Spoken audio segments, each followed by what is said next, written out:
Bonjour à toutes, bonjour à tous. Je suis très content de vous retrouver aujourd'hui pour vous présenter Secret de sorcière. Donc c'est un oracle de Aurélie Godefroy et de François Lamidon. J'ai tout de suite été attiré par l'illustration, je sais pas, il y avait quelque chose qui faisait que, ouais, ça m'intriguait, je sais pas. Alors on va le découvrir ensemble. Donc il est sorti aux éditions Très Daniel. Depuis toujours, la sorcière intrigue. À la fois guérisseuse, initiatrice et enchanteresse, elle incarne notre part magique. Gardienne de la nature et du monde invisible, elle déploie ses énergies et pouvoirs pour reprendre le contrôle de sa vie et de sa féminité. Ce coffret contient 46 cartes magnifiquement illustrées, représentant des sorcières emblématiques et leurs symboles magiques. Dans le livre qui les accompagne, vous découvrirez les messages de ces femmes puissantes qui vous invitent à développer votre intuition et à renouer avec votre essence féminine. Vous trouverez également de nombreux rituels fondés sur les éléments, la lune, les plantes et les cristaux. Laissez-vous guider par les tirages et réveillez votre âme de sorcière. Donc là, vous avez déjà quelques illustrations qui vous sont proposées. Aurélie Godefroy, elle est écrivaine, conférencière et journaliste. Elle est l'auteur de nombreux ouvrages de spiritualité sur le féminin sacré. François Lamidon, il est diplômé de l'école Estienne. Il est directeur artistique, illustrateur, graphiste. Il est également enseignant en école d'art appliqué. Donc le coffret contient un livre de 188 pages, 46 cartes et un sac en velours pour protéger ces fameuses cartes. Donc il est au prix de 28 € et il est sorti aux éditions Très Daniel. Alors on va le découvrir à l'intérieur. Donc vous avez le livre et vous avez les cartes donc dans un joli pochon en velours. Alors on va tout d'abord s'intéresser au livre.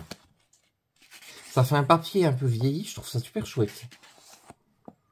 Donc vous avez déjà une illustration, ensuite vous avez le sommaire avec l'introduction, ensuite une brève histoire des sorcières, donc vous avez l'histoire et la chasse aux sorcières, ensuite la Wicca, ensuite les plantes de sorcières, les pierres et les cristaux, les chakras, après vous avez une présentation de l'oracle avec l'objet de cet oracle, la présentation des cartes, les conditions de tirage, et les outils et rituels complémentaires. Ensuite, on passe aux cartes. Donc, elles sont rangées par catégorie. Vous avez la catégorie des rituels.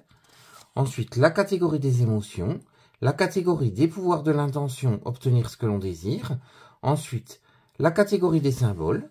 La catégorie des grandes figures du féminin sacré. Et la catégorie des grandes déesses. Après, vous avez un à propos de l'auteur et un à propos de l'illustrateur. Donc on va lire tout d'abord l'introduction. Contrairement à l'image qui règne dans l'inconscient collectif depuis le XVe siècle, la sorcière n'est pas maléfique, diabolique ou hérétique. Elle n'arbore jamais non plus un nez crochu, un balai et des vêtements noirs à l'instar des personnages de Disney qui transforment ceux qui les contrarient en crapauds. Bien au contraire, initiatrice, guérisseuse, dépositaire de sagesse et de rituels ancestraux qui soignent le corps et l'esprit, la sorcière nous rappelle que nous sommes tous en mesure de nous connecter à notre puissance féminine pour une vie plus heureuse, plus vraie, plus libre. Ces personnes ont aussi la particularité de prendre soin d'elles-mêmes, des autres, de la terre et de la nature. C'est pour cette raison qu'on les a souvent qualifiées de guérisseuses ou d'herboristes. Depuis plusieurs années, je me passionne pour la magie blanche. Le temps passant, je considère aujourd'hui ce voyage au pays de la magie comme une véritable voie de développement personnel, offrant des outils incroyables pour mieux se connaître soi-même et avancer au mieux dans la vie. Cet oracle vous propose des pistes pour réveiller la sorcière qui sommeille en vous, pour ensuite vous ouvrir à des rituels bénéfiques à votre bien-être, votre cœur, votre vie professionnelle et votre équilibre. Ensuite, on passe à une brève histoire de sorcière. Donc vous avez l'histoire et la chasse aux sorcières. Ensuite, vous avez la Wicca qui vous est expliquée par l'auteur. Ensuite, comment ça marche. Elle vous donne tous les détails. Vous avez les symboles fondamentaux de la Wicca, la sorcellerie moderne. Après, vous avez la magie celtique, la magie d'aujourd'hui. Vous avez des lieux magiques qui vous sont expliqués également. Donc, l'île d'Avalon en Angleterre, par exemple. Le manoir de Roswell en Jamaïque. Vous avez Salem au Massachusetts. Donc, vous avez plusieurs lieux comme ça. Vous verrez, c'est super intéressant. Ensuite, on passe aux plantes de sorcières. Donc, pareil, l'auteur nous explique les plantes. Elle nous donne des détails pour chaque plante. Donc, par exemple, la lavande, le romarin. Ensuite, comment utiliser les plantes et les herbes. Après, on passe aux pierres et aux cristaux. Donc, vous avez pareil, quelques cristaux qui vous sont expliqués. La cornaline, par exemple, l'agate. Vous avez la topaze. Ensuite, elle vous explique comment les utiliser. Ensuite, les rituels et purification des pierres. Donc, comment est-ce que vous pouvez les purifier? Après, on passe au chakra. Ensuite, on passe à la présentation de l'oracle. Donc, dans la présentation de l'oracle, vous avez l'objet de l'oracle. Vous avez ensuite la présentation des cartes. Donc, Aurélie nous explique les cartes. Vous avez les conditions de tirage. Vous avez les outils et rituels complémentaires, comme le grimoire, par exemple. Vous avez les bougies. Donc, elle vous donne tous les petits détails. Vous avez l'autel. Vous avez les couleurs de la magie. Donc là, elle vous explique les couleurs. Donc, vous avez quand exercer la magie. Pareil, elle vous donne des dates. Enfin, des dates, des correspondances. Donc, le jour, la nuit, la lune, etc. Vous verrez, c'est super intéressant. Vous avez les saisons de la sorcière. Pareil. Vous avez par rapport aux dates, par rapport aux saisons. Et ensuite, on passe aux cartes. Donc, elles sont rangées par catégorie.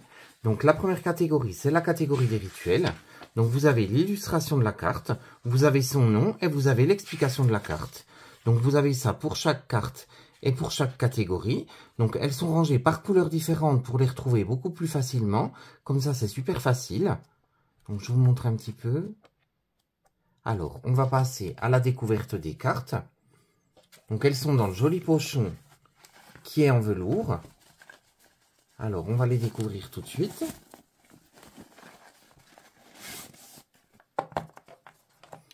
Alors, le bord des cartes est doré. Le dos des cartes, ça fait tout de suite penser à l'univers Witchy. C'est en relief sur la carte au niveau de la dorure. Je ne sais pas si vous arrivez à voir correctement. Je vais essayer de faire que le zoom se fasse bien. Vous voyez, tous les petits détails sont incrustés dans la carte. C'est vraiment chouette. Alors, le devant des cartes, vous avez le nom de la carte et vous avez l'illustration. Donc, je vous laisse les découvrir une par une, puis on se retrouve juste après pour un petit tirage. À tout de suite.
Alors, les cartes sont mates, je ne vous l'ai pas dit tout à l'heure. Donc, je vais battre les cartes et je tirerai un des messages. Alors, on va les découvrir tout de suite. Elles se mélangent très bien.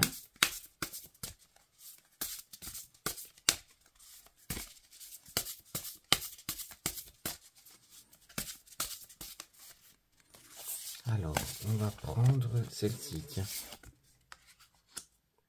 La lune. Donc, on va découvrir le message tout de suite. Donc, c'est une carte qui fait partie de la catégorie des symboles. Donc, on va découvrir tout de suite l'explication de la carte. On retrouve Hécate, figurée sous les traits d'une femme qui se tient à la croisée de différents chemins munie d'une torche. La brise soulève sa chevelure argentée et un médaillon représentant la roue d'Hécate est accroché à son cou. On retrouve un trousseau de 3 clés accroché à sa taille et un pentacle. La déesse des carrefours, Trivia, exerçait son emprise sur les différents éléments, le ciel, la terre, la mer. Elle se manifestait sous différentes apparences, jeune femme, comme ici, matrone ou guide. La femme est une femme de pouvoir qui avance avec sagesse. Les 3 loups à ses côtés symbolisent nos aspects les plus sauvages. Le saule, en arrière-plan, représente aussi bien l'élément eau que la magie lunaire. Cette carte montre la subtilité et la présence de la magie dans les endroits les plus inattendus. Cette carte de vieille déesse, de la magie de la lune décroissante, de l'intuition et des illusions, symbolise l'émergence et ou le développement des pouvoirs psychiques. Donc ensuite on passe à l'intention, c'est la signification de la carte. Si vous tirez cette carte, cela peut inviter à plus de clairvoyance et de discernement et signifier que les gens et situations ne sont pas ce qu'ils semblent être. En effet, le clair de lune peut nous induire en erreur. Nous ne voyons pas forcément la même chose le jour et sous la lumière changeante de la lune. Regardez avec attention et discernement ce que vous pensez voir. N'hésitez pas à faire appel à Hécate, à vos guides, pour avancer au-delà du brouillard et approcher la vérité. N'hésitez pas à faire confiance à votre intuition pour sortir de l'illusion.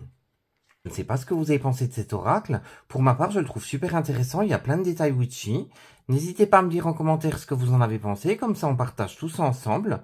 En attendant, je vous fais de gros bisous et je vous dis à très vite pour une prochaine vidéo. À très bientôt. Gros bisous à tous.